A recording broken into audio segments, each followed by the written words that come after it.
This is CheloniaCast, episode 72. Today we are joined by Matt Patterson and Cy Montgomery, who are both, well, Cy Montgomery is the author of Time and Turtles, Mending the World Shell by Shattered Shell, and Matt Patterson assisted with illustration, so a really cool collaboration. In terms of a little bit of a bio for both are extremely accomplished in their respective fields. Cy is a naturalist and writer who blends really incredible narrative with stories of different species and adventures. She's written 34 books and has over 13 awards for these books, really high achievements, and including New York Times bestsellers. She was also a finalist for the National Book Award for nonfiction for her work, The Soul of an Octopus. And she's traveled to many different areas to sort of create these incredible stories.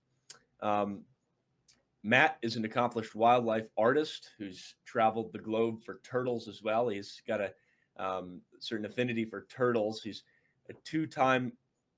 He's won the Roger Torrey Peterson Wild American Art Award 2 times, and is a member of the Explorers Club, which is a really interesting group that kind of that celebrates exploration and kind of interesting personalities. And he has a really incredible gallery of illustrations and just has a really interesting style. And so we're really honored to have both of them on to talk about their work together. So thank you for joining us, guys. Yeah, thanks for having us. We feel that we're among friends. All right. So as we do with all of these, it's a question, about as old as the podcast itself, and we'll probably endure the length of it. Why turtles? Well, do you want to go first? Yeah, well, why turtles has a lot to do with meeting this guy. We met 7 years ago at an art festival.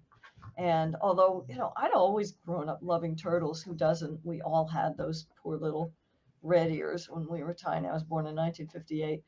There used to be box turtles all over the place in Virginia where I lived for a number of years.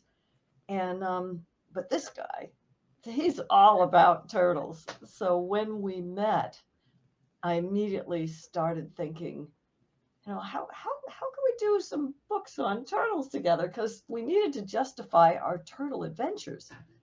Yeah, we did. I'm sorry. Good. Frog in my throat. Turtle in my throat.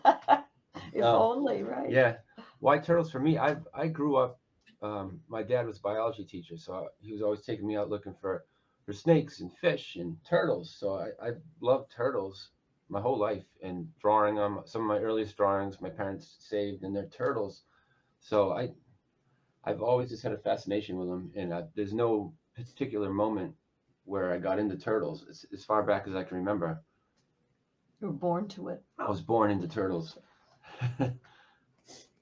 I'm curious. Maybe we can sort of jump right into this with sort of writing of Time and Turtles, and I guess working on the illustrations for it. Just the something that stood out to me reading it that was really interesting is kind of the melding of the philosophy with the natural history and the aspects of time and such. But there was a lot of compassion that kind of ran through the book, and sort of the aspect of human nature that was interesting. So I'm curious just what the adventure of creating the book sort of taught you about human compassion overall, and maybe just kind of the nature of people. Well, some of this book we went out in search of, but a lot of it was blessings that just were given to us in the course of the research. The aspect of time was something that I already wanted to explore, and we can talk about that later. But the compassion, of course, we wanted to embed essentially with a group of people who are seeing turtles every day and the same turtles every day, so that we would have turtle characters in the book, that all the characters weren't going to be just human. Because as you all know, turtles are very individual and they have individual personalities. And I think that's how people really connect with animals, not just the idea of an animal, but an individual animal. So we decided, we actually kind of shopped around for a turtle rescue outfit that we could kind of embed in. What we didn't know was that our research was going to happen during COVID, when the whole world was just shut down, where everyone felt helpless. And during this horrendous political divide, which unfortunately seems to have deepened. So working with people who are helping turtles, animals that not everyone seems to respect so much. It really helped us to be part of the group that was mending what was wrong. And compassion was kind of the antidote to what we were all feeling throughout the world during COVID. To be able to help put broken turtles back together during that miserable, frightening, dispiriting time was just a great balm to our souls. Wow, that was beautiful. Yeah. No, that's a great way to put it. I didn't think so much about that, right? Well, a lot of this bad is happening, just to be doing this good is sort of a juxtaposition that's uh, that that brings a lot of good feelings for sure. Um, I'm a little bit curious. This kind of seems to be something that runs throughout the book, but the amount of work that the main characters, Alexia and Natasha, sort of do to save these turtles, it seems like that. I mean, did you go into it assuming, knowing how much they actually did, or when did you realize this was a really serious operation? Well, we had visited them. What, a year before we started working with them, they had a little like symposium at their house, and so we got to get a tour and see all the turtles. And then when we did visit them to talk about the book, um, we got another tour, and their house is where this is all done, and it's their whole basement, but it's like all the turtles are spilling up into the living room. There's so many, and it depends on what time of year, yeah, when it's busiest. But yeah, we got to see how involved and like how committed they were. This is what they do. Well, and when we went to TSA, wow, I mean, talk about more committed people. I mean, look at Chris Hagen. He takes care of turtles all day, and then he goes home and he takes care of 500 more turtles. Turtles are forever. Turtles really, they really get you, don't they? I mean, you fall so deeply in love with them, and you're an addict. And a lot of these turtles that they're working with that are injured. I mean, their injuries take time. They take sometimes years before they can release them. So it's not a quick fix, and then they're off. But think of the bond that you form with these animals who you're caring for them, you're saving their life. So there's this dramatic introduction, and then you're caring for them for weeks and then months and then years, and really getting to know them and watching them get to know you, and then having the great privilege, if you're lucky, of giving them back their freedom, of undoing whatever wrong had caused their injury. That's what keeps them going. Even though, I mean, I can't even imagine getting calls, all day and in the middle of the night and rushing out. And there's a great deal of sorrow that they have to witness too, because not every turtle can be saved. But what keeps you going, I think, is, you can save the life of someone who's going to live another 20, 30, 40, 50, maybe 100 more years, and is going to be there when you're gone. That is fantastic. Right.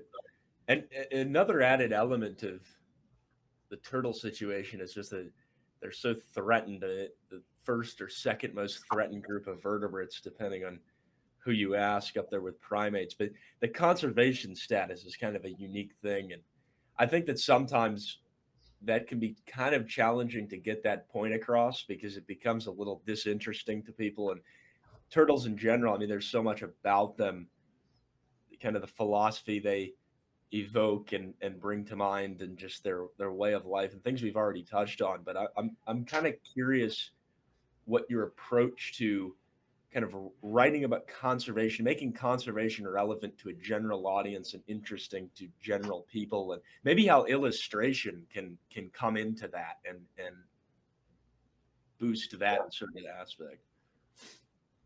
Well, I think one of the things is introducing people to a specific individual, getting to know that turtle, like Fire Chief, for example. I think he's a star of the book, right? He is the star of the book. Yeah. So like with my work, a lot of the paintings I do are turtles that I've seen in the wild or captivity, but they're individuals, and I try to just kind of highlight and show people that animal and in its habitat, how beautiful it is. And Yeah, that's how we connect.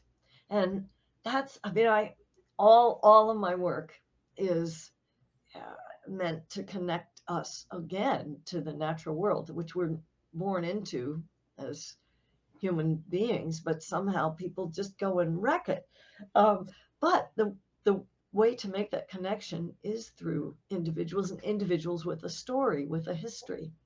We humans have always handed down important things through stories with compelling characters. And some of those stories have been more than just factually true myths, like you find in sacred texts. But the stories that I write, they're all true. I write nothing but nonfiction. And it was really great to be able, with all of these turtles, to go back into their history and realize, this turtle was living over here in this habitat, and she was digging her nest when, the lawnmower came, and this turtle was crossing the street on that day in May when a truck hit him. And just knowing what they've been through, knowing that they are real characters, I think helps connect people and make those threats real. So many people think that because we see painted turtles sunning on logs and, snappers crossing the road, that turtles are common, turtles are everywhere. We already know all about them. They're not even interesting. But as you said, they're severely threatened. And if you take people just a step back and show them that they're facing all the same threats that all the other animals are, but they're slowly walking across the deadly roads. And there's this horrible, deadly trade in illegal animals on top of it. You just wonder, at the miracle that any turtle ever survives. Right. Yeah, it was really interesting how the conservation message was kind of brought into of Time and Turtles. I found that really nice to see, because a lot of times that isn't something that's necessarily communicated so well, and through narrative, I think it really kind of gets to people. So I'm curious. Maybe this is something, just the illustration aspect of this, and kind of, Matt, what your approach was to what are you going to include and what's relevant to this, and how does it kind of build the nonfiction aspect of the writing. yeah, well, each chapter, as you know, has an illustration, little, what is it called, little header, yeah, pen and ink illustration. But that is that's the theme of what that chapter is going to be. It's usually an individual turtle, specific turtle for that. But just spending time, yeah, those things. Yeah. Which one is that? Is that Pizza Shell Man? shock. Yeah. That's Pizza Man. That's Pizza Man. So yeah, I mean, I did this all after I wrote it, of course. But just getting, I think having illustrations, we have 5 full pen and ink kind of dividers to kind of divide the sections of the book for that theme, like summer, springtime. What else we have? We have the winter time. But I think having illustrations, I don't know, I think it really adds to it. I did the wood turtle illustration, the full page colors, 2 full page color, and then the nesting painted turtle, which obviously are big important parts because we work with a nesting program. And that wood turtle illustration is a wood turtle that we used to see a lot at the at the site, at our nesting site. He has a little notch you can see in the illustration. So he's a specific turtle that we got to see and got to know a little bit. Matt's illustrations are so real that he's gotten fussed at on. I got fussed at. Yeah, you got fussed at on the interweb. Yes, he posted something on like Instagram or something of him. He was painting, his hand was in the painting, but there was a spotted turtle, and someone wrote back and said, I got "You yelled at. shouldn't be painting spots on that live turtle. That's terrible." But it wasn't a live It's a turtle. good It was compliment, right? Yeah, you shouldn't be painting yellow spots on that black turtle. But I get to brag on you here because one of the things that, photographs are terrific, and we do have photographs in the book. But what Matt can capture in his artwork that a photograph not always can is that you can gather all of those moments. A photograph has to be taken just then, in that split second. And when you do an illustration, you can add things in, a certain look that the turtle gave, personality. You can add in colors that the photograph might not capture, but you get to see him in person. Kind of add all your experience into an illustration as opposed to a photo where it's a split second. So you can bring more like personality really into a painting like Matt's, because you can draw upon more than just that one moment. Yeah, and I like painting turtles that I've seen before, individuals I've seen, because it's easy to think of turtles as a whole, and you like you said, they're really threatened, but when you see that individual, I think it kind of drives home how important it is to conserve them. Got a dog distracting me here. Hey. I think it's really interesting also the behaviors you depict in your art as well. It's not commonly seen in turtle art in general. Instead of, just multiple paintings of different species basking, I like how you portray nesting behaviors and hatching, and especially in freshwater turtles, which doesn't get enough attention as it is. Yeah, sea turtle get all the attention, right? Right, yeah, which isn't bad. Sea turtles need No. attention, but It's freshwater, not bad, but there's only 7 of them. Yeah, yeah, freshwater turtles need some love too.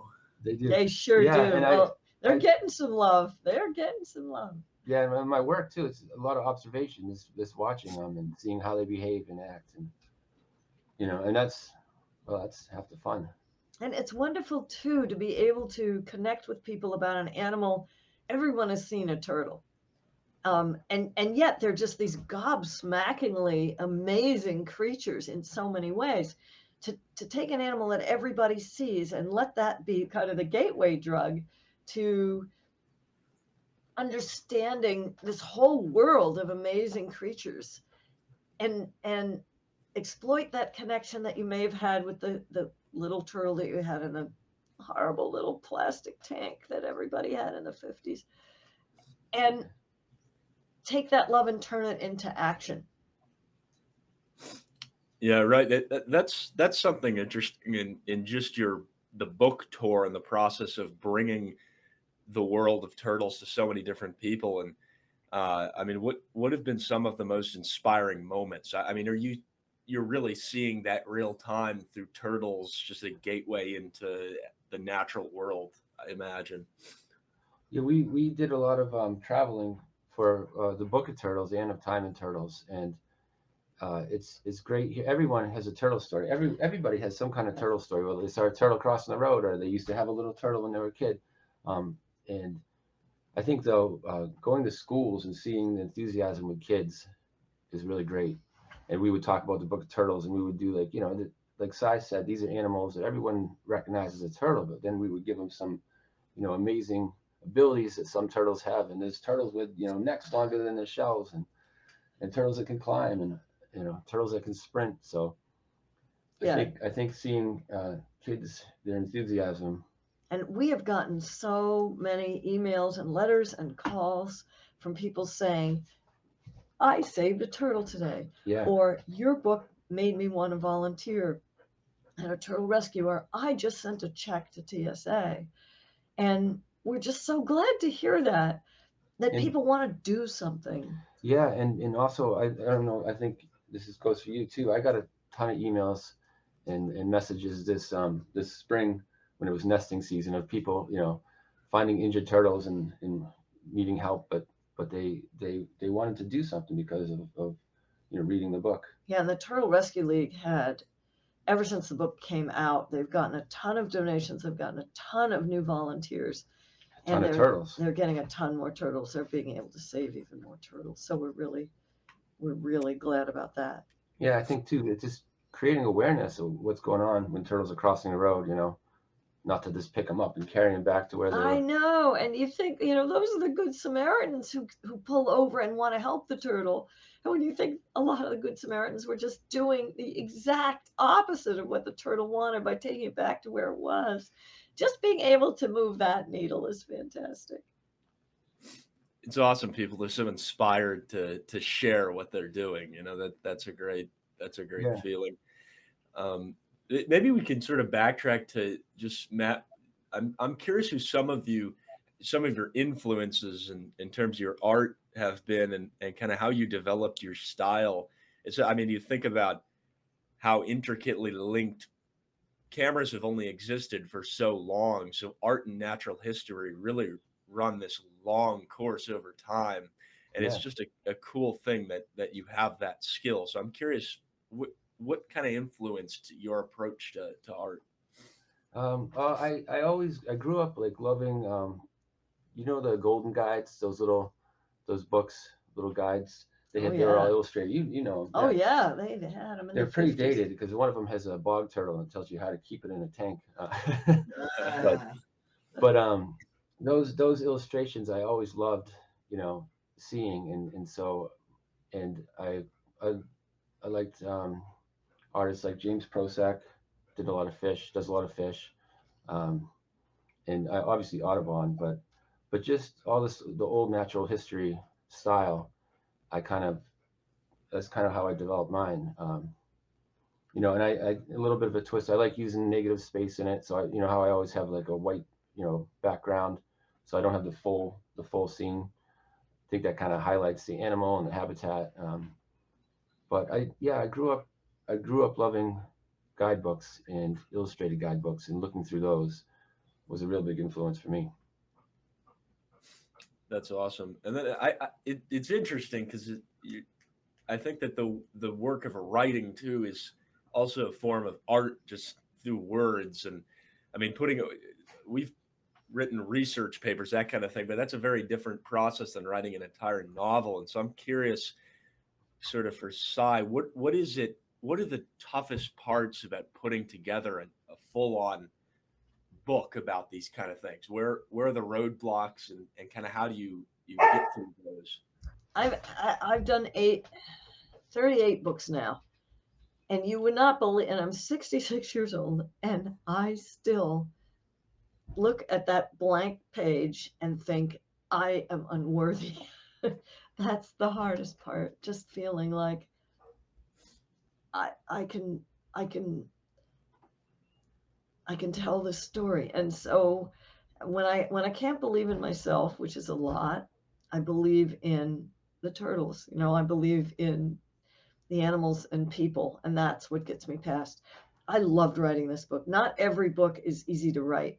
I have written books that were just like pulling teeth, and you'd wake up in the morning and like, oh my God, I have no idea what I'm going to write. And somehow at the end of the day, you've got a bunch of words in there in reasonable order. But this book was just pure pleasure from beginning to end. And I read each chapter to Matt as I finished it, as he would paint. It was like listening to a podcast. It was like having a live audiobook. I know. But it's the same with the illustrations. Sometimes I get, I have the blank artboard, and I'm thinking, oh, how am I going to do this illustration? But I just start painting it, and it starts to come together. And when you begin, you walk through the door at Turtle Rescue League, you have no idea that the story that's going to unfold is going to have a beginning, a middle, and end. You don't know who the main characters are going to be. You know that Natasha and Alexia are going to be in it.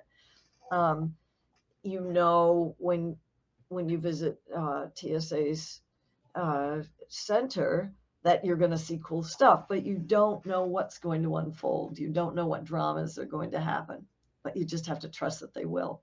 And they sure did. And that gave the book shape. And I don't start with an outline. A lot of authors do, but I was trained as a journalist, and as a journalist, when you're finding out what's going to happen, the worst thing you can do is pretend you already know what's going to happen. Then there's no sense of discovery. I had no idea what these turtles were going to show us, and what they showed us was these amazing personal dramas. I had no idea that I would fall so hard for a turtle. I fell in love with it. He was single, age appropriate, but a reptile.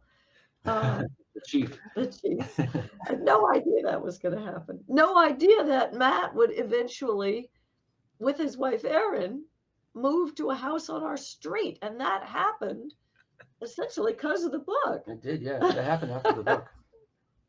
That's Yeah. awesome. And so fire- you both still are looking after the fire chief, and that's just really cool. And I mean, I'm just curious how he's doing. I mean, what's the latest? He's doing great. He has, so when I moved to this house with Erin, one of the first things I did was dig a pond for him, and so he has a fence around there. We have a live camera on it now. He's doing great. He spends the spring, summer out there, and then he comes in the winter. But yeah, he's happy. He's doing wild turtle stuff, but he's safe.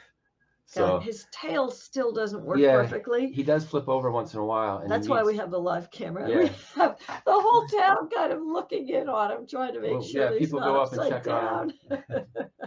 But he's great. He's such a unique turtle. You know, this talks about individuals, because he's a snapping turtle, and he lets us feed him by hand, scratch his face, his neck. He was a wild turtle, and he you know, when we started doing this. And So, you know, snappers are so demonized. People think that they're like killing all the geese in the pond. yeah. And, you know, they step on a stick in the pond and it was a snapping turtle. Well, they won't attack you at all.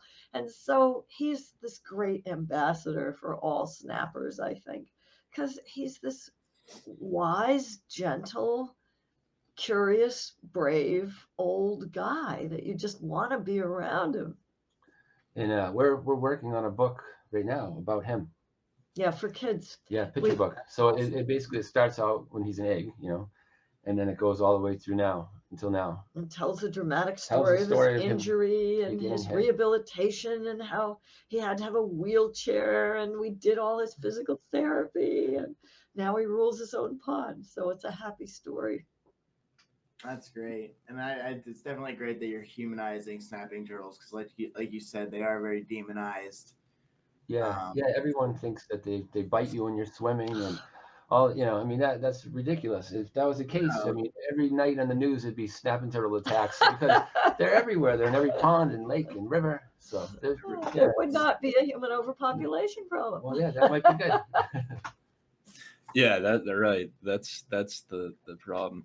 I mean, just hearing about the writing process is interesting. It seems like there's some parallels with just wildlife sort of videography, nature videography, in terms of you can't go out there and expect what you're going to get. You have to kind of roll with whatever happens and kind of make the story in real time, which I can see why that would be uncomfortable. You know, that certainly, you know, how the narrative is going to be structured is a thing that's intrinsic to the actual creation of the narrative, which is interesting.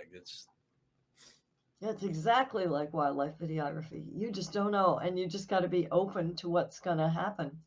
And sometimes you go to a particular place hoping to see a certain thing, and you might see that certain thing, but you might see something else that's even cooler, or that later on in your film or later on in your book, you really need that scene.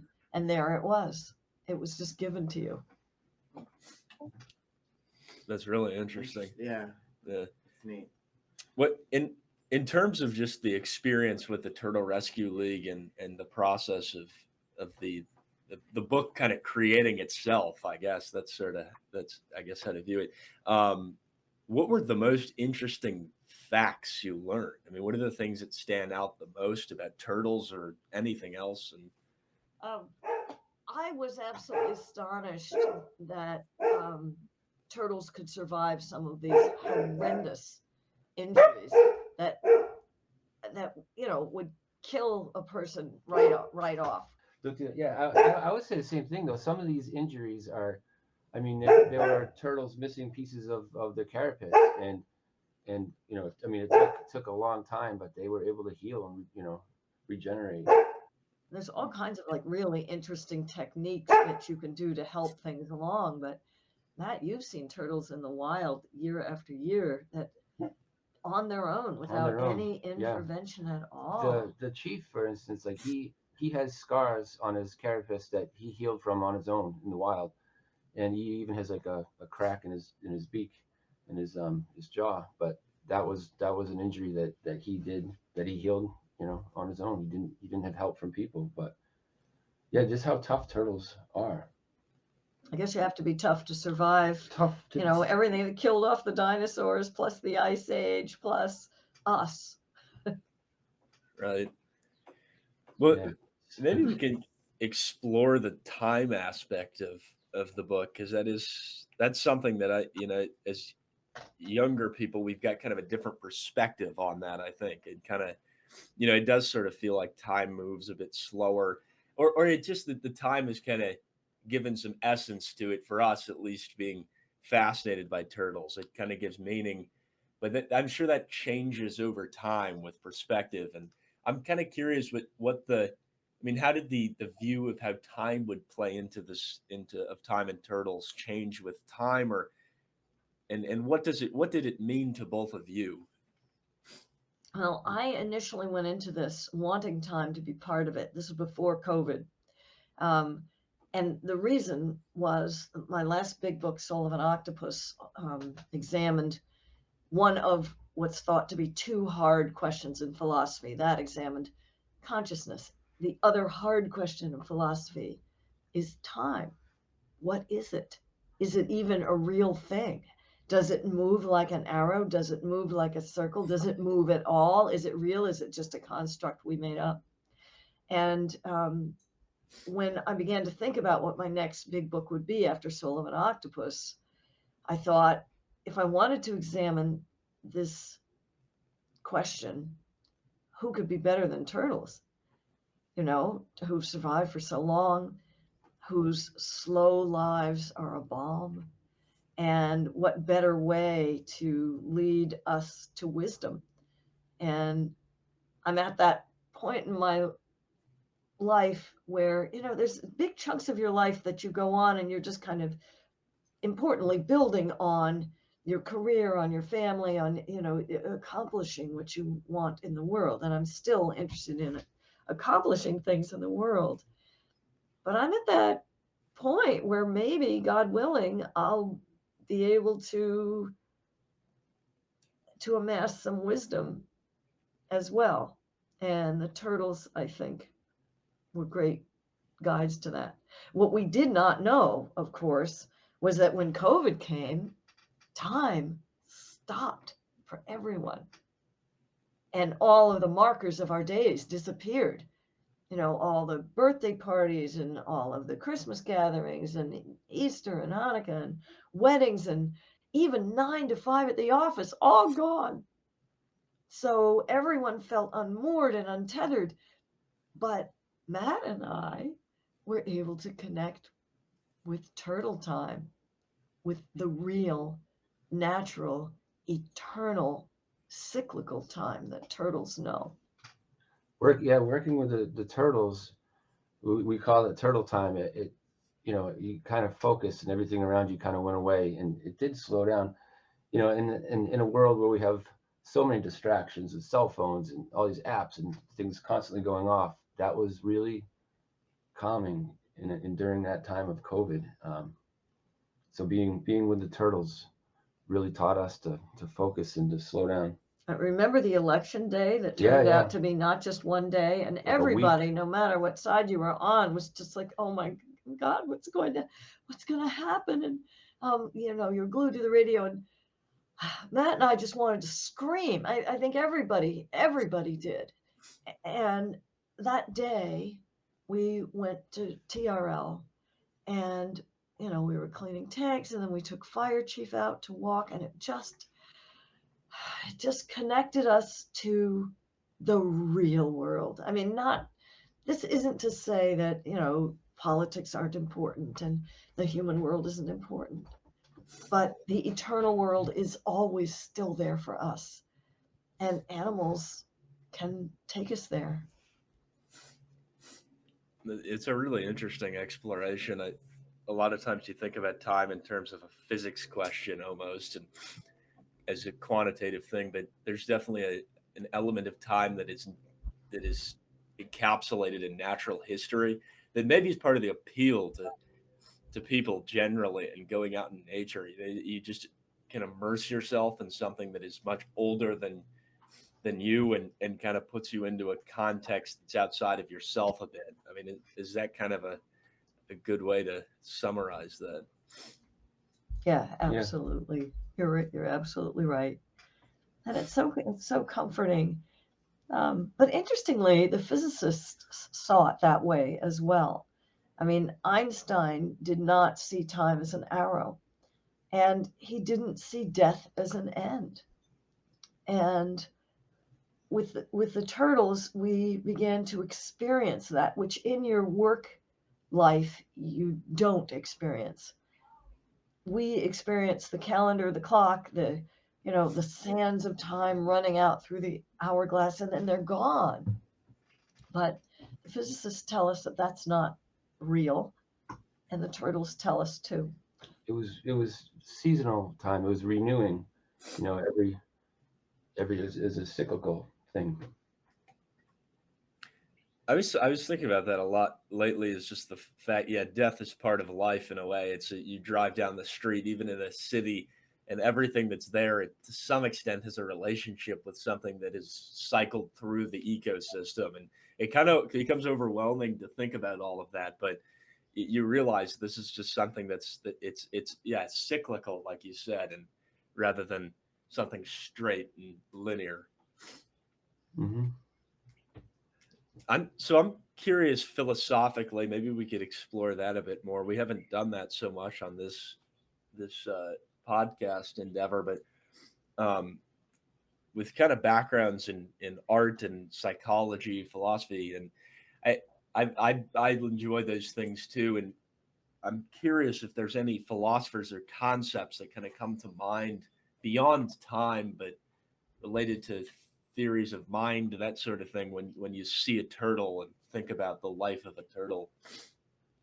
Well, Peter Godfrey Smith is one of the philosophers who I follow, and he, of course, he's a scuba diver, and he's written about octopus, and I interviewed him and met him for my book Soul of an Octopus, and he's written a book called Other Minds, in which he mostly focuses on cephalopods.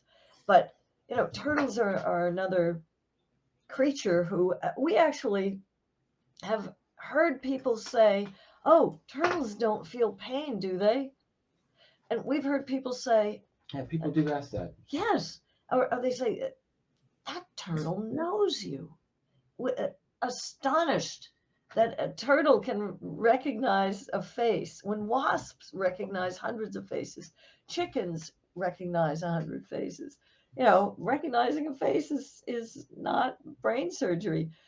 And the whole, if you understand evolution, you realize, of course, philosophically, that consciousness, emotions, memories, etc., do not arise de novo in the human species, had to come from somewhere. And the philosopher then wisely asks, if these animals are sentient, what do we owe them? How should we behave? Should we be running them over in our cars? Should we be buying and selling them on the black market? How should we behave toward the rest of animate creation? And I think my books have gone deeper and deeper into that question, just by posing the situations that make the reader think, what would I do? What should I do? I am curious about that, just how over time your writing process and the message that I mean, it sort of, I guess, depends on the book, but how that message has evolved and how you deliver it has sort of evolved over time. Yeah, it's been so great. Okay, I was born in 1958. Jane Goodall went into the field in Gombe to study the chimpanzees in 1960. And although there had been people before her and the scientific sisterhood that followed studying the great apes, there had been people before her that saw animals as individuals. Few scientists in the modern day did. Few scientists afforded them the dignity of having a mind or individuality. And I have seen science increasingly, and philosophy increasingly, embrace this. I've been on board from the start, but I really did not think until 2011, when I began writing The Soul of an Octopus. I didn't think I could write a book like that until then. I did not think readers were ready for it. I was not sure that I was ready to write it. But it's been great riding this wave, showing that the things that you and Matt and I think we've known since we were children, are now being proven to be scientific facts. And in fact, super important if you're going to understand how animals behave. This wonderful new book, actually it was new, I think the year before ours came out, The Secret Life of Reptiles. The secret social life of reptiles. People thought they weren't even social. We don't even know the behaviors, much less the mental experiences of these creatures. We're just starting to find it out. It's thrilling to be alive right now, where this is being seen in a context of, here's a thinking, feeling creature who loves their life as much as we do, and now we're starting to see the richness of that life, including an interior life. Right. I've delved a bit into the animal ethics, philosophy, that sort of thing. It's pretty interesting, and how that, yeah, right. What is our imperative as humans in terms of how we treat other sentient creatures is an interesting question. And it's just, I mean, you go to a zoo and see chimpanzees in it, and it doesn't feel right because there's a connection there that it's just different. But then, okay, how does that apply to turtles and tortoises? I mean, should they be held up on the same pedestal? Is there a difference there somewhere in their substance? I mean, it's all kind of. Yeah, they show you, though. I mean, if you observe them, they show you what they need. And the issue of captivity is an interesting one right now, because look at what we've done to the natural world where these animals live. There's some turtles who just don't exist in the wild because there's no safe place for them to be. And if you think of animals like, well, if you think of predators like tigers, for example, they need a certain amount of space, and you need a good territory to have a good life. A tiger with a lousy territory has a lousy life and might be better off in a decent captive situation. And it's because we and our stuff, we're everywhere, and we leave so little space. We've polluted the seas, we've polluted the air, we've covered everything with asphalt. And I'm grateful for the places like TSA, who are breeding animals as assurance colonies, so that later, when the world can be made safe for these turtles to be released, they'll still be on the planet. It's awesome. For Matt, I know that you have a lot of experience in the field with turtles and some ponds that you've visited over long periods of time. I'm curious if you've seen, kind of tying into the conservation aspect of things, how have those ecosystems changed over time? Yeah, I do have. I mean, going into the field is a really important part of my process to paint. And yeah, there are some spots that I've grown up, going and looking for turtles and seeing turtles, and there are spots that people have, now come in. I would say our nesting grounds is an area where I grew up looking for turtles, and there's not as many in certain spots as there used to be. There's some spotted turtle areas that I used to go to that aren't, there's no spotted turtles there anymore. So it is discouraging seeing that. I also think, though, these books and just with my art, talking to people don't realize just how bad it is to take a turtle from the wild. Like one adult wood turtle would lay hundreds of eggs in its lifetime, and maybe only one or two would make it to adulthood. So it's important to get that message out there. And that's why we write for children as well as adults, because children want to protect the turtle, take it out of the wild and take it to their house. And you don't want them to do that, but you also don't want to squash their desire to protect a turtle. So it's wonderful to be able to tell kids there's all these things that you can do to help turtles. That doesn't mean taking him out of the wild. There's head starting programs, as you all know, that are very popular in schools. It's done with a state permit, and the kids get to raise tiny little baby turtles until they're bigger turtles, big enough that a fish isn't going to eat them, and then they get to let them go, and they get to give them back their freedom, and that is just such a great feeling for these kids.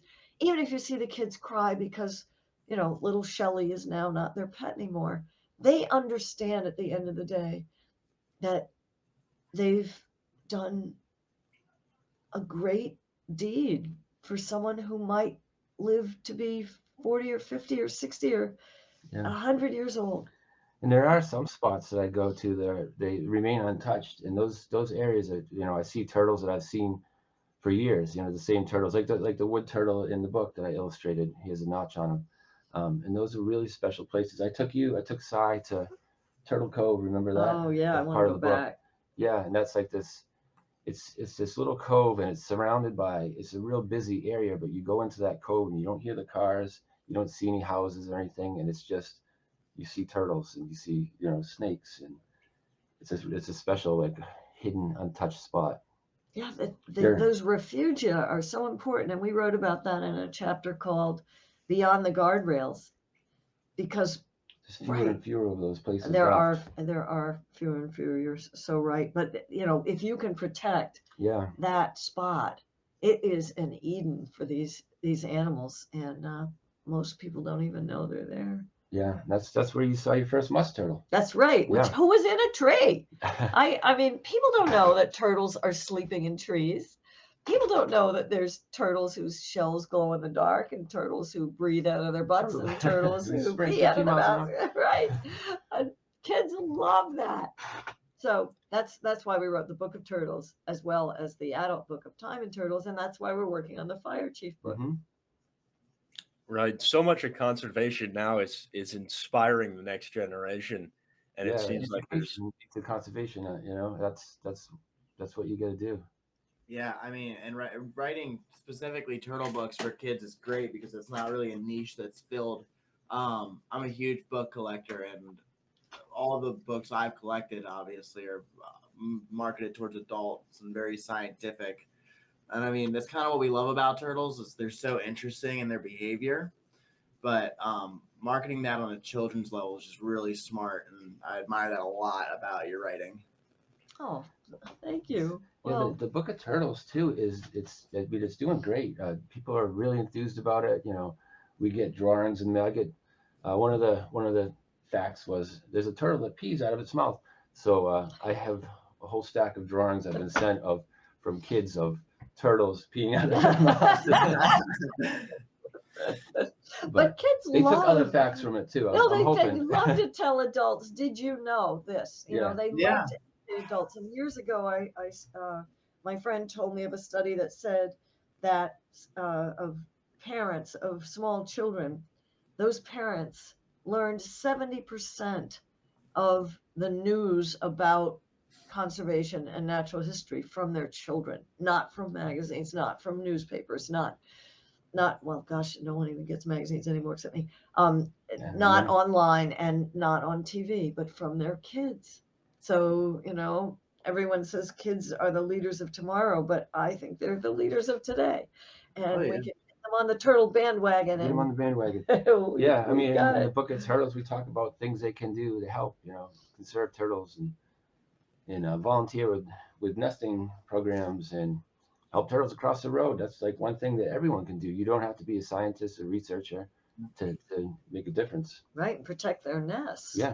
People don't realize they see all of these broken eggshells outside of the nest and they think, oh, yay, the turtles hatched, but that means they were predated. And so many, David Carroll said it was like a robbed temple scene. Yeah, desecrated. It's outside of the nest. Didn't he also say eating a turtle was like equivalent to burning Renaissance paintings? Oh, that was E.O. Wilson, okay. another great guy. With citizen science getting bigger and bigger by the day, I definitely think we can get these kids interested in turtles the same way I was obsessed with dinosaurs when I was 5 to 10. I think we'll be in great hands for the future. Yeah, I think that there's a lot of head starting programs too. Zoo New England here does one with schools, and I think that's a great way because the kids get to raise the turtles through the winter and learn about them, and then they get to go out and release them into the wild. And I think it teaches them, respect for the animal, and they learn about that animal and why they're doing this, and I think that gets them connected to them. Yeah, and the hands-on helps a lot too. Kids typically are really tactile learners, so just being there with the turtle, being able to handle it is just it's a lot better and different than ever, seeing it in a video or any other method. Yeah, and what's more cute than a baby turtle? Honestly, and turtles are ideal because they generally don't bite, they don't scurry in a way that upsets people. Some people get upset with things that slither. Instead, it's this lovely little creature with this gorgeous shell that fits right in your hand. They're just great ambassadors. Yeah, everyone loves turtles. How do you not love turtles? And it's easy to see It's why. easy to see why. I only had one lady. I was at an art show and had some turtle paintings up, and she came over and she says, "Oh, I hate turtles." Oh my God! I know. How can you hate turtles? That's the only person I've ever heard say that. Wow, that is bizarre. Yeah. Doesn't sound like a very happy lady. Oh, right. What's wrong with her? I said, get out of here. Yeah, right. Here it is. More and more too, I'm starting to, so much time is spent writing articles, the analytical side of thing, and spent on a computer, that kind of thing. And it's all motivated for the sake of the animals, but you kind of lose touch to some extent with the beauty of it. And so it just something like the Book of Turtles with the illustrations, that sort of thing. It's beyond the primary targeted as children's book is great. And that's the thing where, that's going to speak to so many kids. But for anyone, I'll go and open it sometimes just to reconnect with the beauty of it in between working on a project or something like that, just to, you don't, it's really cool. Yeah, and they're seriously some of the most detailed paintings I've ever seen of Colonians. Thanks. I always think as an artist, one of my jobs is to put like a face to like what researchers or biologists are working on, to kind of help help people connect to that animal and see the beauty of that animal where you might not if you're just, reading about it. So that's one of my goals with my work. That's why I'm sticking with you. Yeah. Well, for both of you, you've traveled pretty extensively and have had a lot of experiences with turtles and other animals. And I'm curious. We always like to delve into the side of the adventure and that sort of thing. And I'm curious what your most memorable adventures have been, turtle or non-turtle related. We can just kind of open it to whatever here. Yeah. Well, mine, I would say, is Madagascar. Right. I was over, how many years ago was that? Like 4 years ago, doing some of the surveys, helping on some of the surveys. I think I was there for about 3 weeks. And so we were going to different sites and surveying the tortoises. And it's just such a wild place. It's like stepping back in time, like the sounds of the insects are deafening, and the heat was like nothing I experienced before. I had a little tent that I was living in, so it was more like a coffin every night. It was about 120 degrees, it felt like. And I mean, well, you just how hot it is, but like there's no way to escape the heat. You just gotta get used to it. But seeing the wildlife there was incredible. My first night out in the field, I had a ground boa slide by in front of my tent when I went out, so I knew I was in a wild place. But I mean, there were lemurs and there were giant centipedes and millipedes, and the tortoises were incredible to see in the wild. They're so beautiful. So that was pretty wild. And you go for the wildlife. The food was awful. I know that. Yeah, you don't go for the food. Yeah. Oh my God. We had a like every site we would go to, it seemed like the locals would gift us a goat. It's bad for the goat. And there's no refrigeration, so the meat just goes downhill quickly. And the goat's head was hanging in a tree for a couple days, and all these flies around it. Yeah. And then one day at lunch, I was like, what are we eating? And it was a goat head. They had just boiled it basically and put it over rice. It was awful. But I didn't get sick. I don't know how I didn't get sick. You got sick in Belize, though. I got sick in Belize, yeah. Yeah, and some of the best adventures are in water. I did a book called Journey of the Pink Dolphins, and one of my most memorable experiences was on my third or fourth expedition to the Amazon. I found a place in Brazil where if you took a boat to this remote little island and you swam out about a quarter mile into the Rio Tapajos, I found 7 dolphins would just show up and hang out with me. And it wasn't a swim with dolphins program. These are pink Amazon River dolphins. Wow. They would just come. I don't even know how they knew I was there. And they would interact with me. They wouldn't touch me, which is good because they have these conical teeth that are capable of crushing a turtle shell. So, and they do bite people. And they're known to bite. But they never bit me. But one thing they did do was they would swim underneath me and they would release this effusion of bubbles that would sizzle up my skin. And I wondered why they did that. And I went home and I found that in captivity, they were rarely kept in captivity, but there were dolphins at the Duisburg Zoo in Germany. And they would do that to each other. And it was believed to be sort of like a massage. And they were doing that for me. That's really interesting. That also brings into question for Cy. I mean, you've traveled to so many different places and worked with so many different animals, and I'm curious of that. What are the comparisons with some of the other things you've worked with in turtles, and how has that informed your understanding of turtles? Wow. Well, the previous big book I had done was on octopuses. And octopuses only live 3 to 5 years, and then they break your heart. You don't even meet them until they're a year or two old because they hatch out of eggs this big, and they don't live in captivity as little tiny, at least giant Pacific octopuses.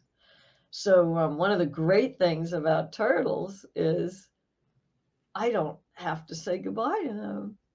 They're going to outlive me, and that was awesome. another thing that's a great treat is that when I do these books on pink dolphins and tigers and snow leopards and tree kangaroos and in these foreign countries, you don't know if you will ever see them again. But I get to see Fire Chief any day I want because he lives on our street with Matt. And 2 hours away is Turtle Rescue League. And it's wonderful that I wrote a book about time, and that time didn't go away. I can re-immerse myself with these same characters, human and turtle, anytime I want. And that's great. That's really interesting. Yeah, That's yeah. the same as almost the podcast. We've created this digital log of conversations and can go back and listen to things. It's kind of you preserve those moments over a long period of time and can constantly revisit them and with different perspectives. It's quite a library you've amassed. Yeah, I think that you both are our 85th, 86th Wow. guests, so it's Wow. it's been a lot of fun. Wow. Well, I'm always curious. A few more questions and we can start to wind down. But I'm always curious how, both the artwork and the writing process requires a lot of attention and focus. And how do you enter into that state? And what's your process to get things done? I always just, well, like I said before, sometimes I see a blank canvas, I'm like, oh my God, how am I going to start this painting? But I just start painting, and it's almost, it's relaxing for me. It's almost meditative. I kind of get in the zone, and it just starts coming together. So that's how I do it. I know I find it very relaxing. I love painting. I would paint, if it wasn't my job. Yeah.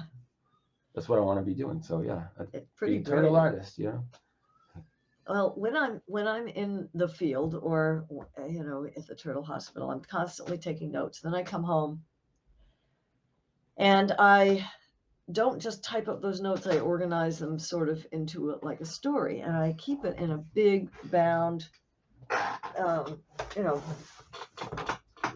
like this, and I keep it chronologically like a diary. And often before I start writing a chapter, I will go in there and re-immerse myself in that time so that it's vivid. And sometimes on the 3rd, 4th, 5th, 10th, 11th reading, something sticks out and I know how to start it. And often once you're started, it gets easier from there. The hard parts of writing, a book, a chapter, and even a sentence is, the beginning and the end is the two big power places in your sentence, in your chapter, and in your book. So you've got to pay a lot of attention to those. And often one or the other will present itself pretty early in the writing process.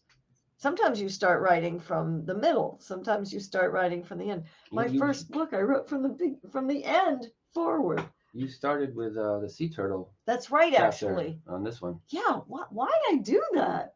I don't know. Yeah, that's like chapter 8 or something. Yeah. And it was the first chapter that I wrote. But my process is similar. I'm always taking notes out in the field, doing sketches, taking photos of a turtle. I take photos of all different angles, so I can kind of use all that to compose, make a composition. So yeah, there's a lot that goes into the painting before you even start. Right, that makes sense. Yeah. Yeah, it's always interesting to think about just interdisciplinary, how different people in different fields approach long-term projects, and it's kind of useful for especially us as younger students, that kind of thing, to apply that kind of logic to our endeavors. And so you've both taken a lot of different trips and had a lot of adventures, and there's got to be some stories that are particularly interesting or harrowing or exciting. And I'm just curious what those are, the ones that stand out. Harrowing. Oh gosh. Oh, well, running out of air while doing scuba. That was that's pretty scary. yeah, that was kind of. Yeah, I lost my weight belt doing scuba, and I floated up to a. You shot up to the. Oh my gosh. No, I was in a ship, so shipwreck. So I floated up to the Oh ceiling. my gosh! Wow, scary. Oh man. Well, most of the scary stuff that's happened to me has been, because I got a disease because a mosquito bit me, or some person did something awful, like hold a gun to my head. The animals are not scary at all. I feel calm around any animal. I've done cage diving with sharks, and when the first shark showed up, my sense of relief was palpable. I was afraid I wasn't going to see a great white shark. So harrowing is almost always, an insect bite, a mean person, or some mechanical problem. The animals themselves, they're like our teachers and guardians, and I feel love safe seeing animals with in them. the wild. I was hit by lightning once scuba diving. Oh, So I guess that was bad, but I guess. yeah, I went out and bought a lottery ticket that day, and I thought maybe I'd win, but I didn't. But no, I can't think of anything. I mean, I've loved all my adventures seeing turtles and other animals.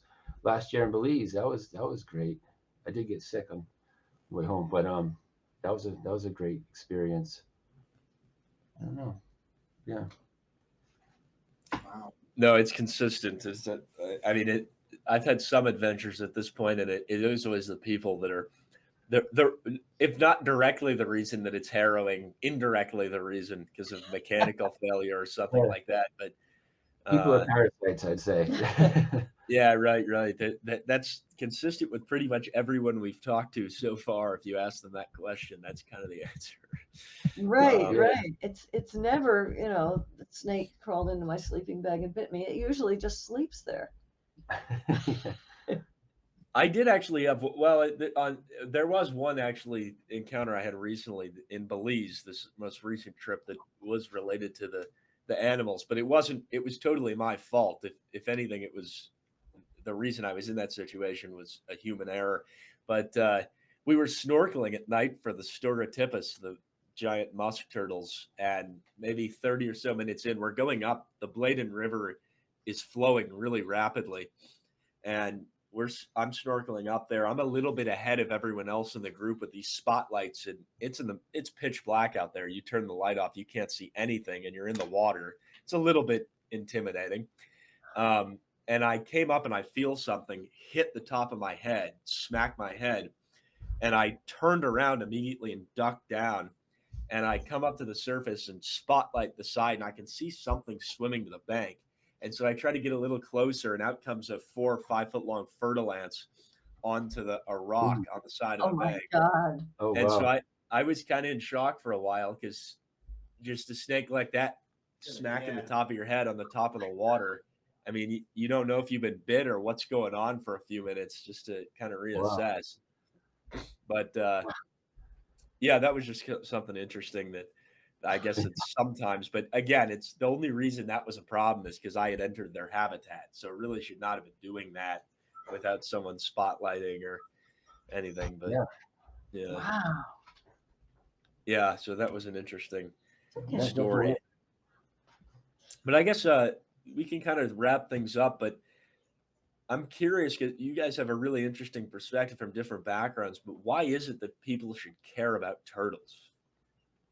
Yeah, why should people care about turtles? Well, they're the foundation. They're the foundation of so many ecosystems. You have, keystone species like gopher tortoises that have how many other animals depend directly on them. You think about all those, even the eggs that are predated, that energy goes back into that system, and it's relied on by so many other animals. So turtles are really important. I don't think people think of turtles like that. I don't think they think No, how they important don't they are realize it. for They survival. totally don't. And yet, They're these seed are, dispersers, some of them, that's right. And, that's sea turtles. We'd be up to our lips in gross Yeah. algae if it wasn't for them. And The Book of Turtles at the end side talks about the idea of the world turtle, and how ancient cultures, different cultures around the world, believed that the world was on the back of a turtle, or that turtles held up the planet. And obviously it's not literally true, but it kind of is true if you think about it, because of all those reasons, because of seed dispersers, keystone species, um, all the predated eggs, all that energy. So turtles really do support the planet. and they can inspire us to do it too.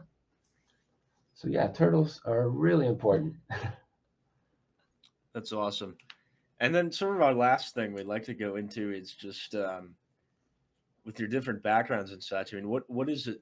What advice would you have, or one piece of critical advice for someone looking to make turtle work a career? I would say make it work and trust that it will. Just don't get involved with. I mean, for me, being a writer, my husband and I are both writers, and that's extremely rare to have two freelance writers.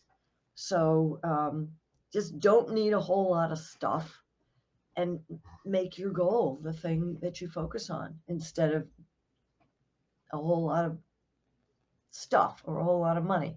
You can always make more money. You can never make more time. Nice. Yeah, and being a turtle artist, that's a very specific, thing.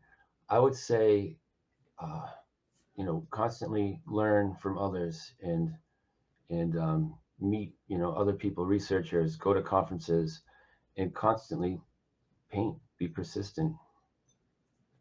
Constantly, you got to keep learning. You can't think you know it. Awesome. I that does bring one more question to mind, just for Matt. In terms of all the pieces you've done, I think all of us have Oh yeah. some of them. What is the one that stands out the most? Okay. The project. Well, let's see. I've done a lot. Well, my favorite painting that I've done, actually, no one's seen it yet. It's a painting of Fire Chief. It's for the book. It's the opening page. It's a spread, so it's a Awesome. kind of a portrait of him.